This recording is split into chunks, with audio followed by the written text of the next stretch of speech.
Hi, so back again. Now I'm going to show you a different technique for applique, and this might be one that maybe you're a bit more familiar with, but again I've put a slight little twist on it. Now the main part of my picture is going to be my boat. So if you remember, I had drawn it onto the back of my background fabric, but I'm now going to use a technique where I'm going to apply them on the front of the picture. So what I did is I took the three different elements. I've got the two sails and I've got the body of the boat, and I used freezer paper. So you might be familiar with freezer paper, and I traced around the shape on the back section of my panel. So you can see there's my boat. So I traced the three shapes, so the body and the two sails, onto freezer paper, and then I used an iron, a dry iron, and I have put the so this has become my template. Put the template onto the wrong side of the fabric, which I can now take off. So that's my template, which I might keep to make another one. And this piece now will be appliqued onto the front of the backing fabric. So we're working at the front now. So the clouds we put on as reverse applique, this is going on the front. So we've got our shape, so it's the exact shape, so we're not going to cut this down. This is going to go on. Now, you could do this by putting Bondaweb or Heat and Bond or something similar. Use that as the template, attach that to the back of the real fabric, and then bond it onto the front using heat. Now, the reason why I haven't chosen that is because of the technique we're going to use for the quilting.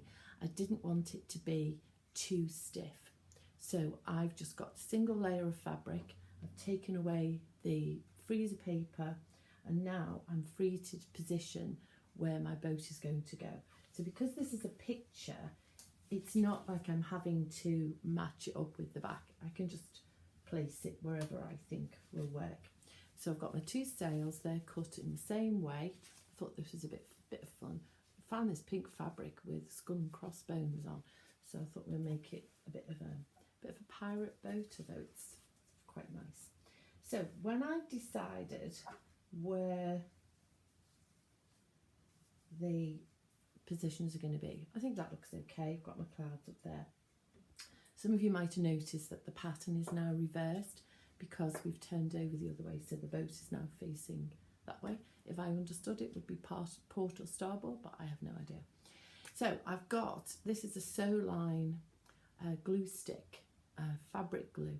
So I'm just going to put a little dab under the front, just to hold that in place there, and a little dab at the back, just to hold that in place. I'll take those off for now. Now I could put a couple of pins.